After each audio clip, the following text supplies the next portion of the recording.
Frente a frente.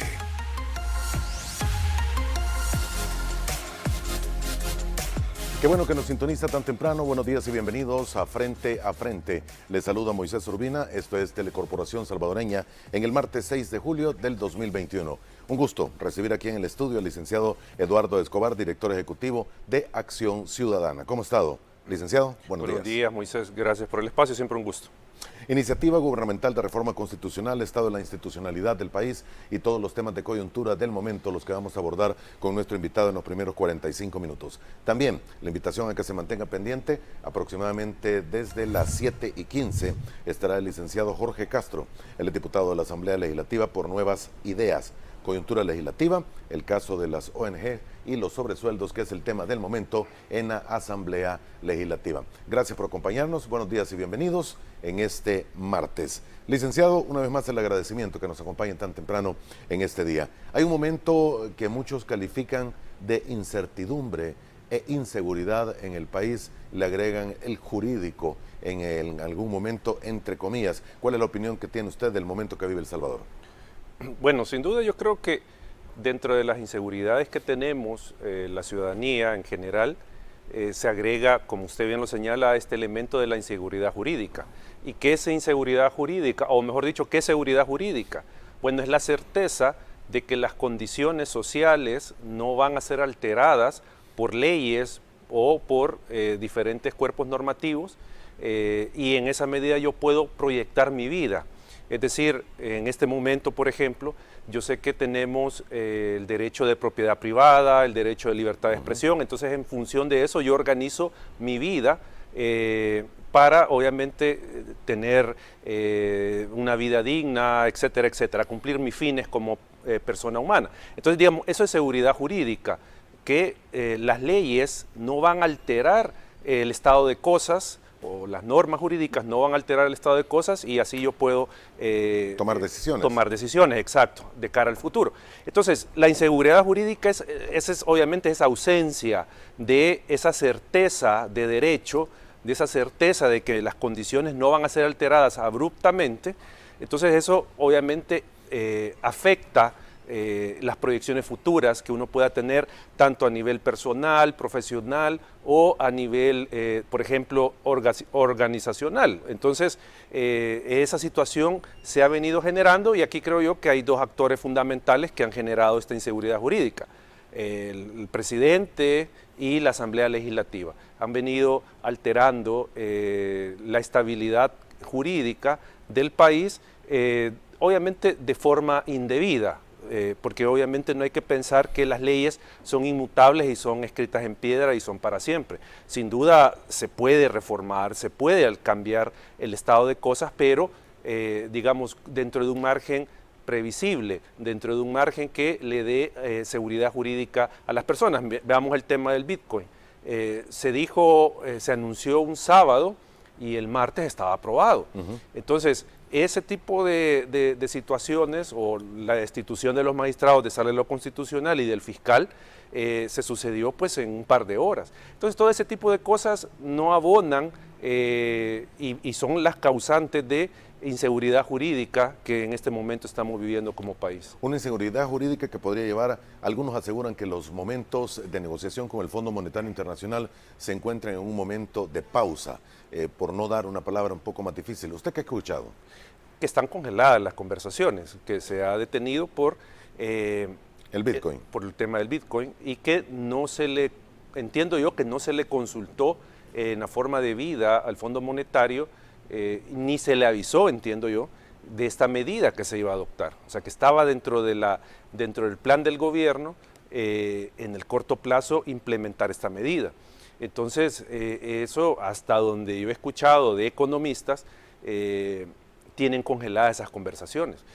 Y es precisamente por lo mismo, un tema de inseguridad jurídica. Y el Estado salvadoreño requiere, si no estoy equivocado, 1.300 millones para concluir el año. O sea, eso es lo que necesita. Entonces, ahí hay un problema que por esta toma de decisiones abrupta, donde no hay seguridad jurídica, se pueden generar este tipo de inconvenientes que el país puede salir afectado. Una brecha fiscal que en todo caso tiene que ser solventada antes de fin de año, señor. Los 1.300 millones se Sí. tienen que conseguir. Así es. Y ahí es donde uno comienza entonces a pensar, bueno, ¿cuál es la estrategia del gobierno? ¿Qué es lo que está pensando? Por economistas serios, uno llega a conclusiones de que el tema Bitcoin no le va a generar esos ingresos al Estado. Entonces, descartando ese tipo de posibilidades, lo que queda es las pensiones. Eso es lo que queda, a donde pueda meter mano el gobierno. Y de hecho ya están hablando de una reforma al sistema de pensiones. Entonces, desde esa óptica del déficit fiscal del Estado, el cambio o la reforma a pensiones, uno lo pensaría que no lo están haciendo para mejorar el sistema, para mejorar las condiciones de los pensionados, incrementar la pensión, hacer el tema del sistema previsional universal, sino que es por un tema fiscal, meterle mano a, no sé si son 700 o 800 millones cada año de fondo de las pensiones. Entonces con eso podría compensar el Estado y es un fondo al que tiene acceso y que con una reforma legal y que sabiendo que no hay sala de lo constitucional pueden hacer y no va a ser de ninguna manera frenado, aunque fuera inconstitucional, hacer ese tipo de modificaciones. Ya se escucha esto. Si eso lo han dicho, que hay que hacer un cambio en el sistema de pensiones. No, por eso, pero no necesariamente un cambio para la toma de... No, es que no lo van a decir. Y esto es simplemente una especulación que uno puede tener. O sea, si se cierra ese mecanismo de financiamiento de la banca multilateral, ¿qué le queda al Estado? Alguien podría decir China, pero no sabemos si China puede dar ese dinero así, pues para cubrir las necesidades corrientes del Estado. No sabemos si ahí puede haber una fuente de financiamiento. Entonces, ¿qué es lo que va quedando? Si no tiene financiamiento externo, tiene que ver de dónde echa mano el Estado. No creo que haga una reforma fiscal el gobierno para incrementar la recaudación de impuestos. Pues. ¿Por qué no? Porque eso va a ser impopular, depende el impuesto que pongan. Si es un tema de IVA, afecta a toda la ciudadanía. Si es un tema de renta, pues bueno, también genera inconvenientes, porque recordemos que sobre todo clase media hacia arriba es la que tiene que asumir el costo de un incremento de la renta. Pero el punto, y como lo ha dicho, no se van a subir impuestos, lo han mencionado. Entonces, eso obviamente generaría incomodidad, inconformidad. Entonces, ¿qué es lo más fácil? Echar mano de otras medidas que pueden no ser tan impopulares y que se pueden, desde mi punto de vista, disfrazar de un beneficio para la ciudadanía. Todos los estrategas señalan que si va a tomar medidas impopulares tiene que ser en los primeros años de gestión. Y es el momento. Claro. Sí, porque si hay elecciones en 2024, hacer esto más adelante le puede impactar su popularidad, porque recordemos que el principal activo del gobierno es su popularidad, particularmente la del presidente. Pero cuando uno comienza a ver que se están poniendo un poco complicadas las relaciones con Estados Unidos, el tema con la banca multilateral se puede complicar también por las medidas, entonces uno comienza a pensar cuál es la estrategia real del gobierno, o sea, qué es lo que está haciendo, porque por momentos se percibe cierta improvisación en las medidas que se toman. O sea, no hay una lógica de política pública en el quehacer gubernamental. Entonces, todo eso, y volviendo con la pregunta inicial, el tema de inseguridad jurídica se siente todavía más concreto con todo este tipo de estrategias que está tomando el gobierno y que al final generan incertidumbre, obviamente no en toda la población, porque hay población que ciertos temas pues no le son relevantes porque aparentemente no le afectan en su día a día. Exactamente. Ahora, ha habido, la semana pasada fue bastante intensa en temas políticos, se dio a conocer la lista Engel, hubo algunos pronunciamientos por parte de la encargada de negocios de la Embajada de los Estados Unidos y finalmente hubo, luego de una reunión con altos enviados de la administración norteamericana que se tuvo el miércoles y que incluso se reunieron con el mismo presidente Nayib Bukele, pero luego se tuvo la reacción y todo parece quedar sentado en la frase de aquí tenemos nuestra lista, una lista que va a ser entregada en los próximos días o en las próximas semanas. De hecho, se está conformando una comisión especial en la Asamblea Legislativa. Bueno, Yo creo que hay que reconocer que en este país se han dado prácticas que no son éticas, prácticas ilegales. O sea, eso hay que reconocerlo, se ha dado corrupción. Pero, y aquí es donde lo que siempre se ha mencionado, si lo que antes fue incorrecto, fue ilegal, no podemos ahora y venir a decir que lo de ahora sí es aceptable.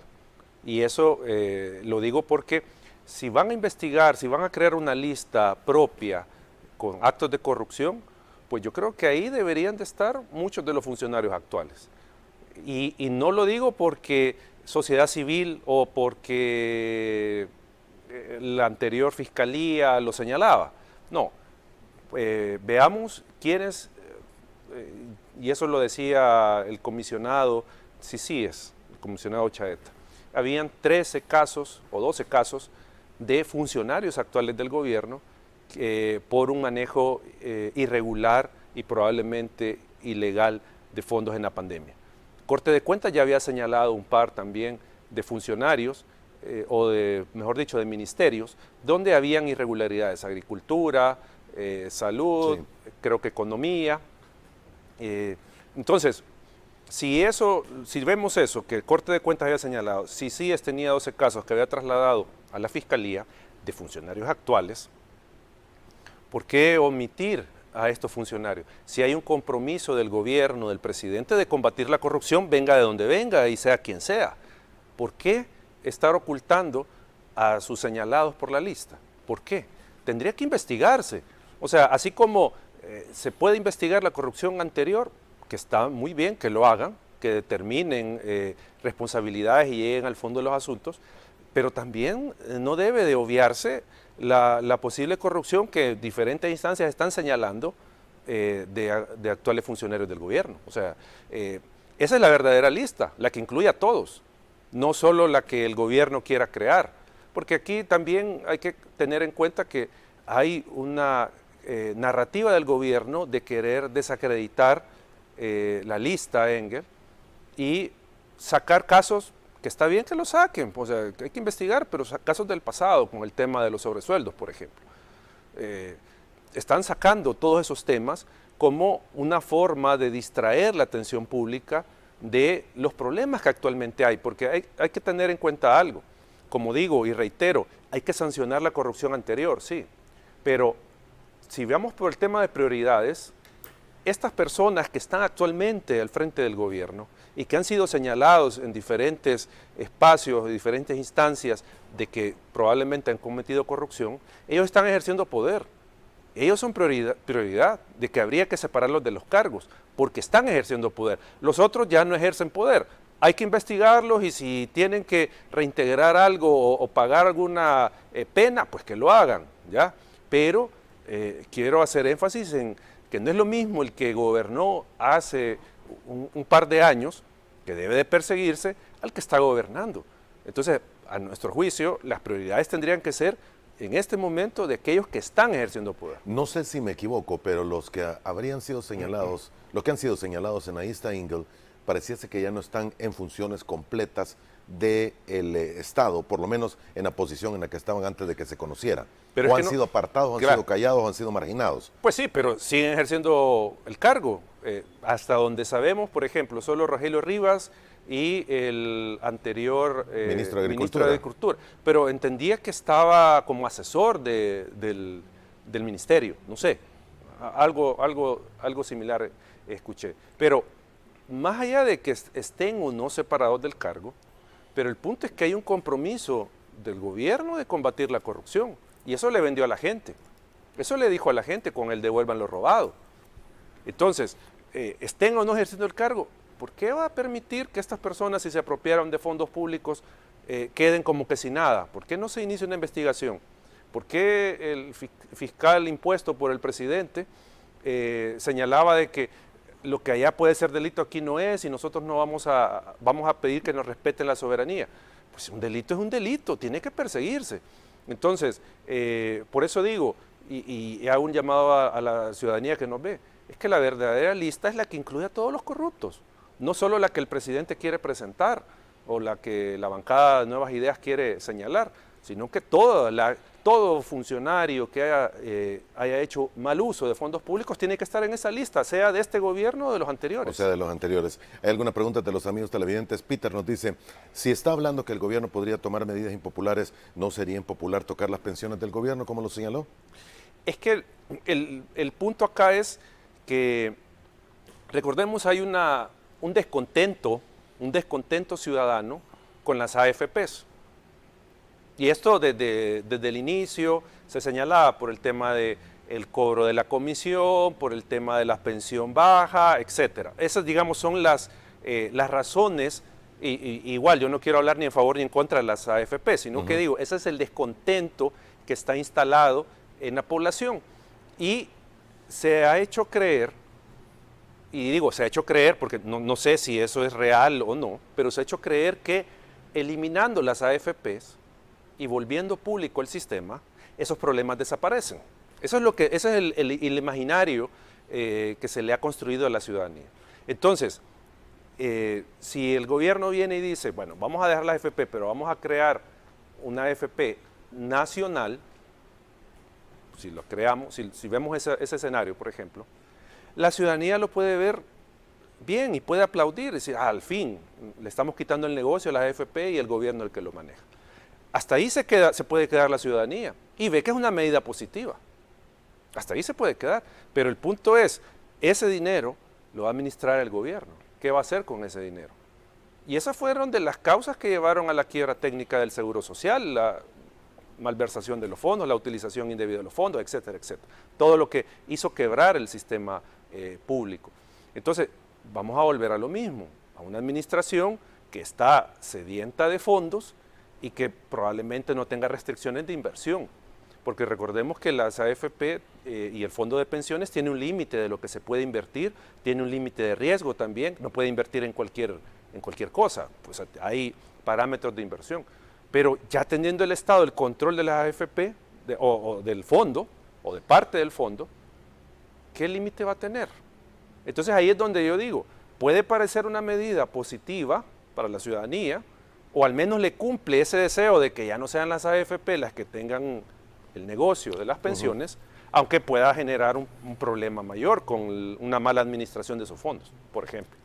Preguntan, ¿qué tanto peso ha tenido la creación de la lista Engel por parte, y señalan a la congresista Norma Torres? Es que esto es parte hay un comité del Congreso, y es el Congreso de los Estados Unidos el que ha elaborado con diferente información esta lista. Y aquí no solo es información, como algunos estaban diciendo, del Faro, de las organizaciones de sociedad civil, o sea, que eso es bastante ridículo, o sea, no son esas las fuentes de donde se nutre esta información para elaborar listas.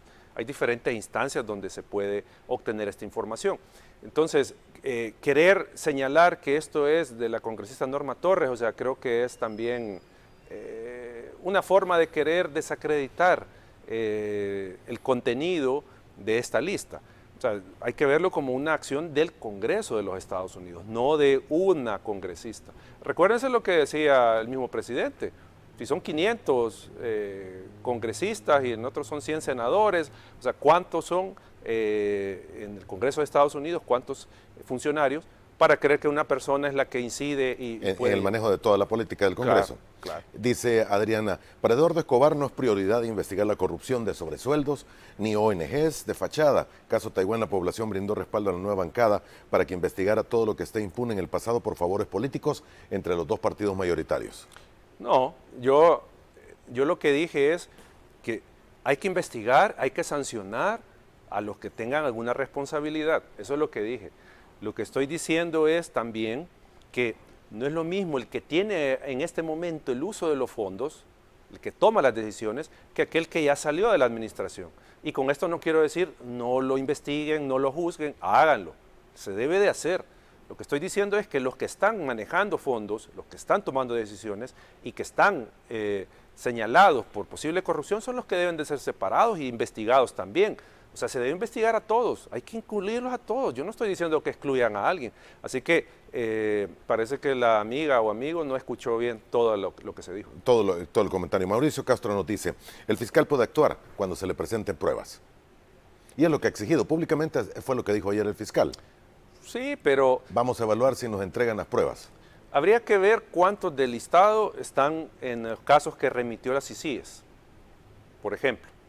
Y CICIES no iba a llegar a poner un aviso con un papelito. CICIES llevaba elementos, pruebas. Entonces, ahí están. Y está confirmado que la CICIES entregó estas pruebas Fueron- y esta investigación y denunció esto al fiscal anterior.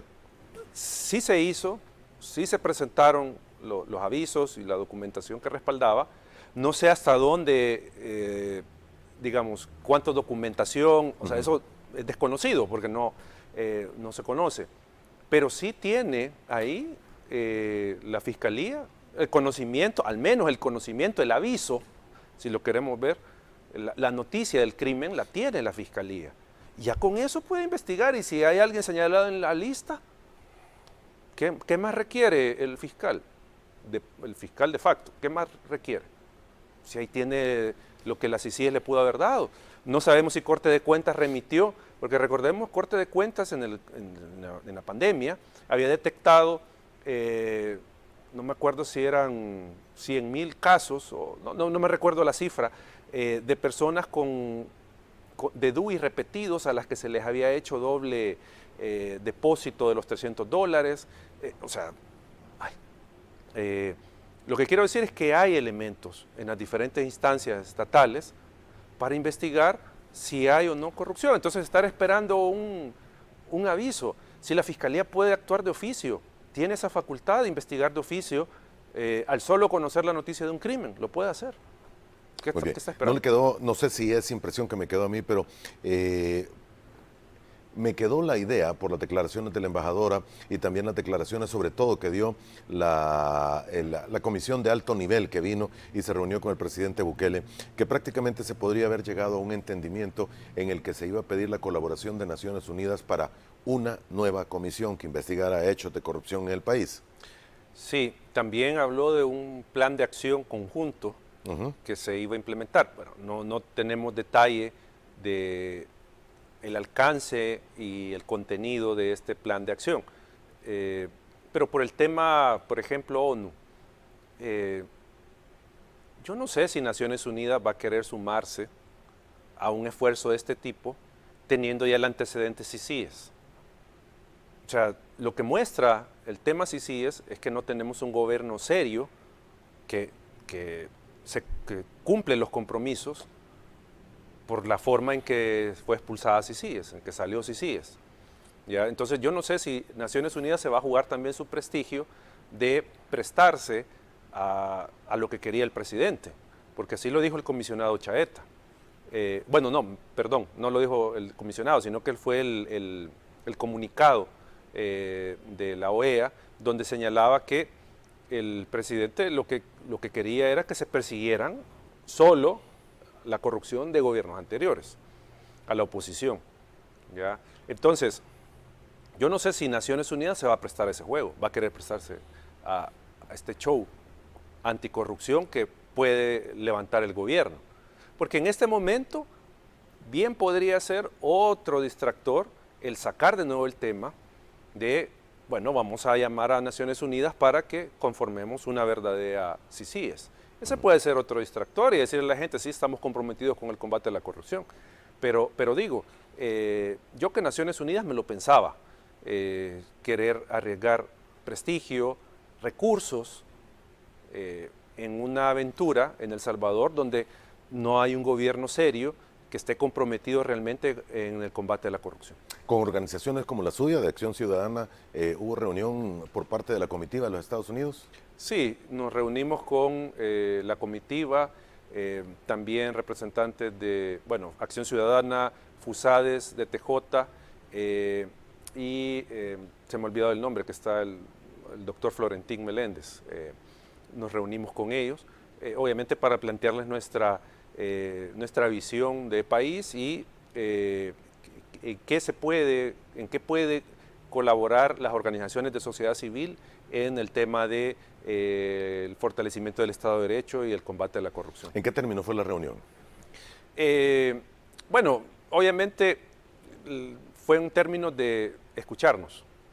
Eso es, digamos, lo que defendería la reunión, escucharnos, cuáles son los problemas y posibles soluciones que nosotros vemos a la problemática política del país.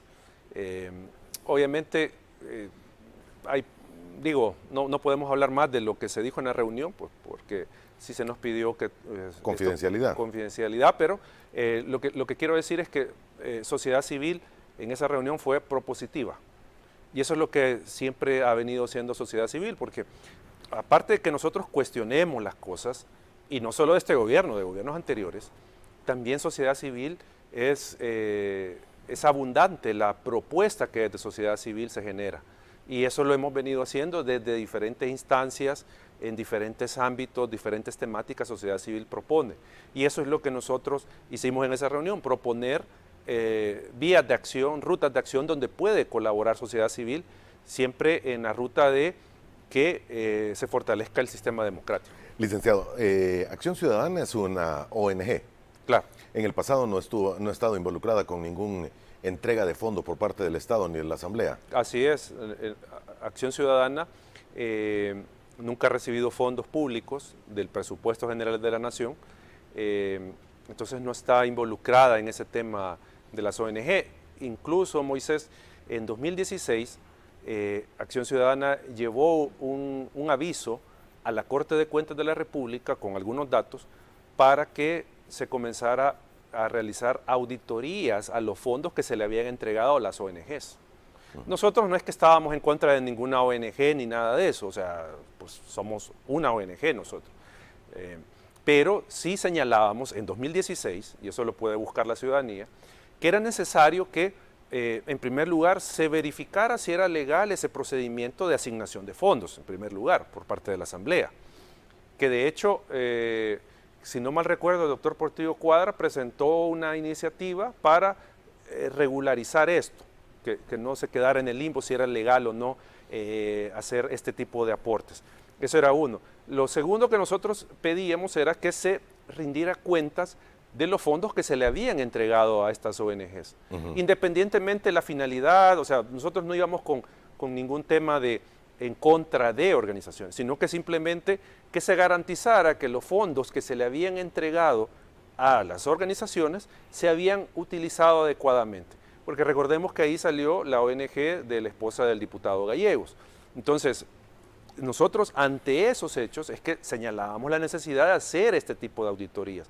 Entonces, nosotros no estamos en contra de que se fiscalice el correcto uso de esos fondos públicos y que las organizaciones rindan cuentas, que lo hagan. Lo que nosotros hemos señalado es que eso no puede ser excusa para comenzar una persecución contra las organizaciones, ¿ya? O sea, eso sí lo hemos dicho claramente. No puede ser la excusa para, hoy vamos a investigarlas a todas bajo ningún fundamento. Ya vimos lo que han hecho con el Faro, el tema de acusaciones de lavado de dinero y todo esto. Entonces, esto puede servir de excusa para generar algún tipo de persecución contra organizaciones, que eso sí nosotros lo rechazamos tajantemente. ¿Considera usted que podría haber persecución política? Sí, es que de hecho el día de ayer sacaba una noticia por el tema de los sobresueldos contra Roberto Rubio, señalándolo de lavado de dinero y de alguna manera involucrando a Funde, por ejemplo. ¿Ya? Entonces, y volvemos a lo que usted comenzaba, con lo que comenzaba la plática, inseguridad jurídica. ¿Ya? O sea, nosotros no tenemos como organizaciones certeza de que el día de mañana se les pueda ocurrir armar cualquier tipo de teatro contra organizaciones solo porque somos críticas del gobierno, porque estamos fiscalizando algunos aspectos de la gestión pública y atacar, ¿ya? Pero como digo, a quien decía de que si nosotros estamos en contra de las organizaciones que se han lucrado de los fondos públicos y por la pregunta suya, si Acción Ciudadana ha recibido esos fondos, pues le digo no y que se investigue responsablemente con el debido proceso ese tema. Bien, antes de ir a la primera pausa, Marcelo nos dice, el factor político es una de las razones por las cuales ha surgido una lista por parte de los Estados Unidos debido a los lazos que tiene el país con la República de China. Yo creo que esa es una posibilidad que se está manejando. Sí, el tema de cómo el gobierno de Estados Unidos puede influir en el Estado salvadoreño para que esa relación con China pueda rebajarse, ¿verdad? Que no sea tan intensa. Pero yo creo que más allá de esas valoraciones políticas, que como digo, no las estoy aceptando ni descartando, eso es una posibilidad, pero lo que los salvadoreños debemos de ver es que en esta administración hay serios indicios del cometimiento de actos de corrupción. Entonces, ahí es donde la ciudadanía tiene que exigirle al presidente que remueva a estos funcionarios, que no permita esta corrupción, porque al final es el dinero de todos. Ese es un punto. Y lo segundo es que tenemos que ver que lastimosamente nuestra institucionalidad no es lo suficientemente fuerte para que por sí misma señale quiénes son los corruptos. O sea, eso es lo que estamos viendo también, que necesitamos que un actor externo nos diga como país a dónde es que tenemos que poner atención. ¿Pero qué? Porque la institucionalidad no se ha fortalecido y al contrario, desde la entrada del presidente se ha debilitado la institucionalidad que puede investigar el tema de corrupción. Bien, vamos a la primera pausa, tenemos más preguntas para nuestro invitado, volvemos en aproximadamente 2 minutos. Siga con nosotros.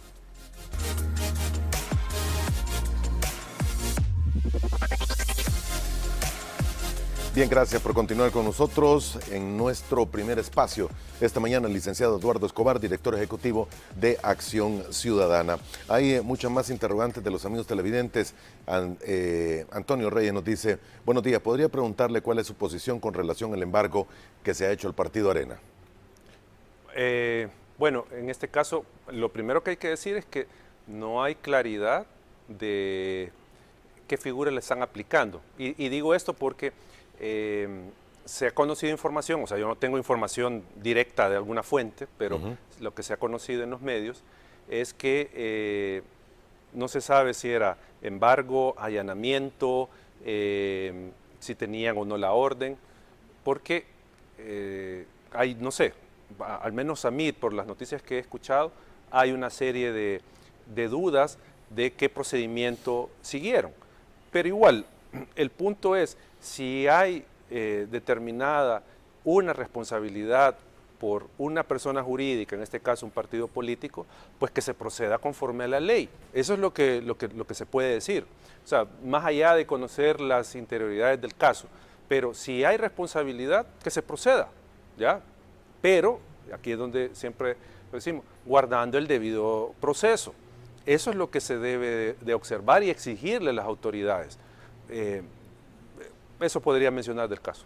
Muy bien. Va a venir una serie de investigaciones en la Asamblea Legislativa en los próximos días. Algunos señalan que va a ser uno de los más grandes shows políticos que se han tenido en el país y otros señalan que ya era tiempo que se realizaran estas investigaciones.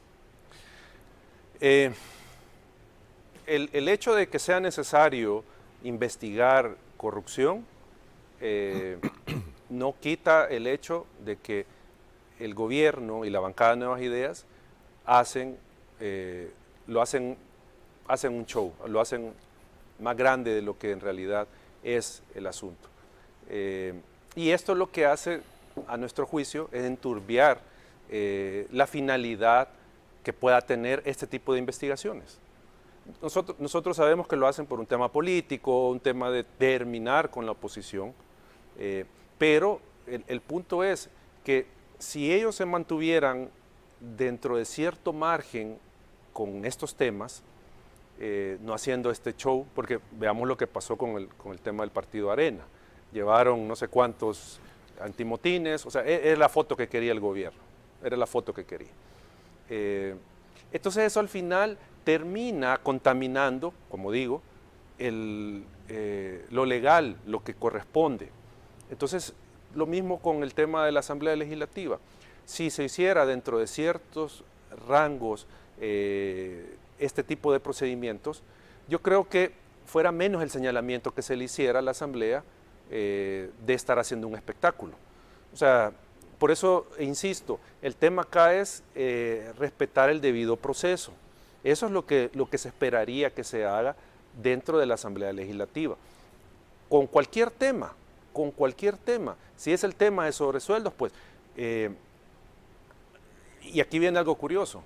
Las asambleas anteriores, las legislaturas anteriores, cuando creaban comisiones especiales, lo que oíamos decir de los funcionarios era que pérdida de tiempo, que estaba perdiendo tiempo en esto. Ahora la bancada de Nuevas Ideas está utilizando esta figura de las comisiones especiales, ¿sí?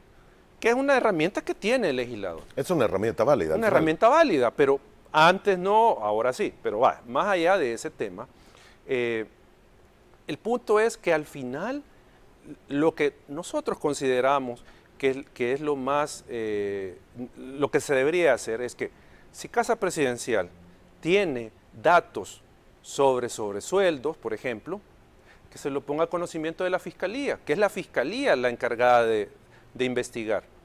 Ellos son los que tendrían que hacer esto, pero obviamente es un tema de generar más show político respecto de este tema de los sobresueldos, porque acá tendría que ir Corte de Cuentas, Fiscalía, son las que tendrían que investigar esto, no la Asamblea Legislativa.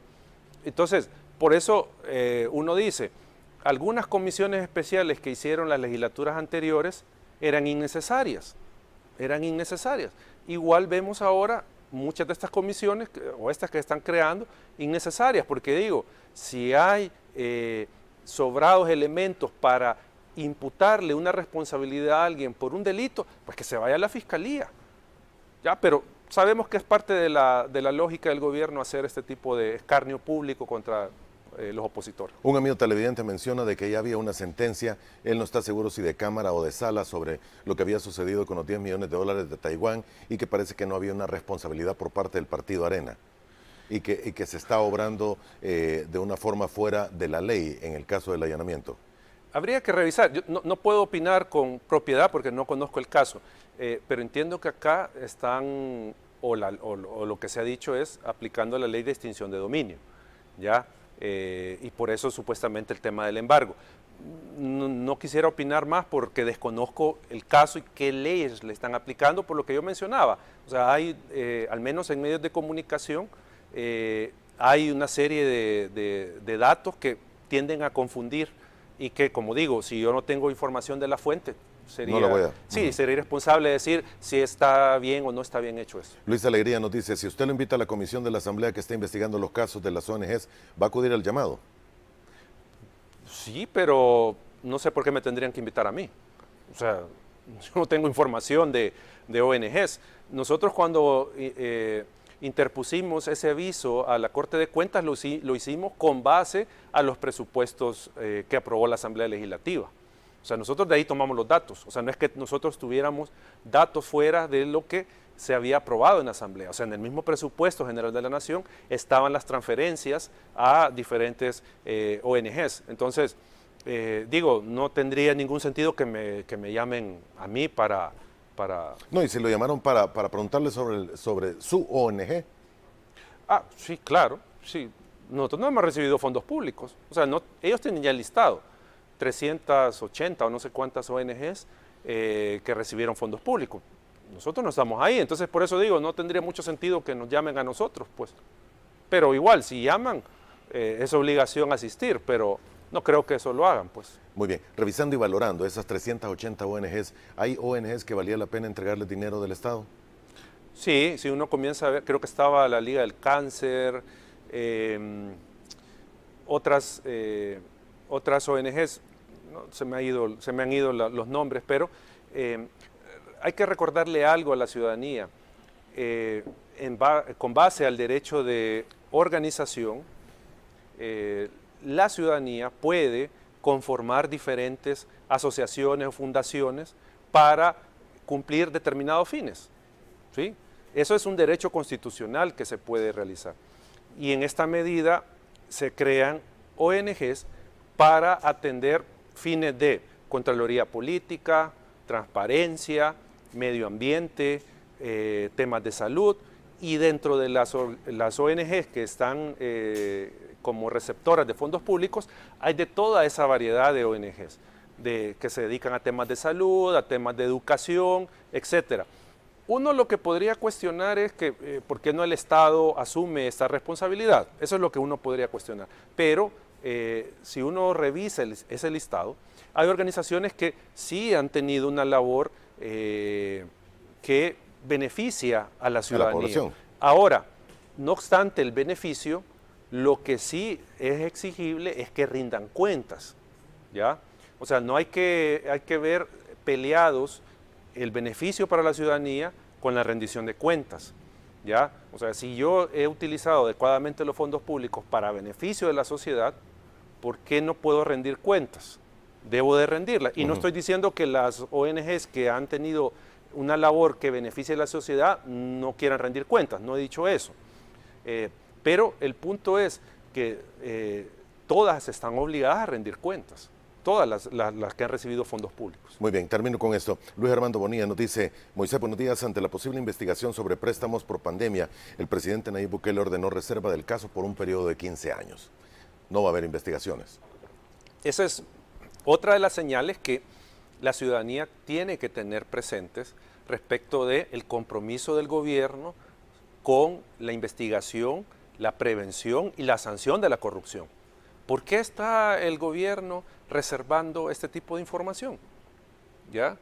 O sea, es para que obviamente no se sepa, no se investigue, no se judicialice y no se sancione a los que pudieron haber cometido hechos ilegales. Entonces, ahí es cuando la ciudadanía le tiene que exigir al gobierno que le entregue su información, porque esa información no es del gobierno, esa información es de la ciudadanía, porque son fondos públicos los que se han usado en la atención de la pandemia. Esos fondos no son del presidente. Entonces, lastimosamente, este gobierno se ha caracterizado por hacer un uso excesivo de la reserva de la información. Y aquí creo que es importante recordar brevemente, Moisés, el Partido Nuevas Ideas hasta la fecha no nos ha entregado la información sobre su financiamiento. Porque aquí sería bueno que así como están pidiéndole cuentas a organizaciones por el tema de su financiamiento, que está bien que lo hagan, pero también Nuevas Ideas debería dar la información sobre su financiamiento. Nosotros que llevamos tantos años en este tema de fiscalización de partidos, hasta la fecha no tenemos un estado de resultados de Nuevas Ideas. No lo tenemos. ¿Y sí lo tiene de los otros partidos? De los otros partidos, sí. ¿De todos? Hay unos que no, el FMLN, Gana, no entregan la información. Pero del resto de partidos ahí está, y los invito a que vean la página web nuestra, que ahí lo subimos todo. Ahí PCN, PDC y Arena sí lo han entregado. Eso lo han entregado. Nuestro Tiempo, el Partido Vamos, Democracia Salvadoreña, lo han entregado. Entonces, pero digamos acá, Nuevas Ideas está exigiendo rendición de cuentas, está exigiendo que informen del dinero que recibieron las ONGs. Muy bien, lo insisto, muy bien que lo hagan. Pero ¿por qué no informan sobre su financiamiento? ¿Por qué no lo informan? Ya van 3 años en que nos niegan la información. Entonces, ¿En 3 años no les han dado? 3 años no nos han dado información. Entonces, digo esto a la ciudadanía porque hay que predicar con el ejemplo. O sea, hay que predicar con el ejemplo. Si yo estoy pidiendo cuentas, pues yo también rindo cuentas y no lo están haciendo. Entonces, digo esto porque si le sumamos reserva de información, que no es una práctica que solo haga el gobierno, sino que también el partido lo hace. ¿Ya? Reserva de información, expulsan a las ICIES, denigran o no quieren tomarle valor a señalamientos que ha hecho Corte de Cuentas, la lista Engel. Entonces, ¿qué tipo de gobierno tenemos? O sea, ¿cuál es el compromiso del gobierno con la transparencia, con el combate real a la corrupción? Porque al final lo que uno puede deducir es que simplemente el tema de devuelvan lo robado fue un eslogan de campaña, no aplicable, no consumible para el gobierno. Y eso es un problema. Muy bien, gracias por el tiempo que nos ha regalado esta mañana, muy amable. No, gracias a usted, Moisés, un gusto siempre. El licenciado Eduardo Escobar, director ejecutivo de Acción Ciudadana. Hacemos una pausa, volvemos en aproximadamente 3 minutos. Estará aquí en el estudio el licenciado Jorge Castro, diputado de la Asamblea Legislativa por el partido Nuevas Ideas. Ya volvemos.